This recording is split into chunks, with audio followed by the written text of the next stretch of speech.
एउटा बहादुर छोरो जन्मियो काठमाडौँमा, बालेन शाह भन्ने। उसको अरू कुरामा मान्छेहरूको के छ, मलाई त त्यो बालेन शाहको नाम सुनेर यति खुसी लाग्छ।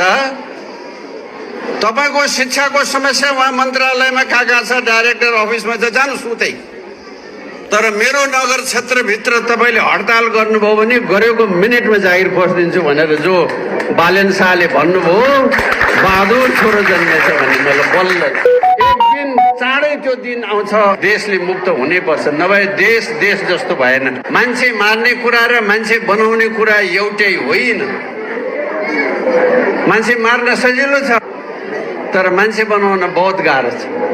के छ र यो देशमा, किन बस्ने यस्तो देशमा? हेर्नुहोस्, अहिले हाम्रो देशै भाँडियो, देशै भाँडियो। किनभने नेतृत्व भाँडियो, संविधान भाँडियो, अदालत भाँडियो, प्रशासन भाँडियो, सुरक्षा भाँडियो, केही पनि छैन, सत्य केही छैन देश। एकताली देशले काँचुली फेर्ने पर्ने बेला भएको छ।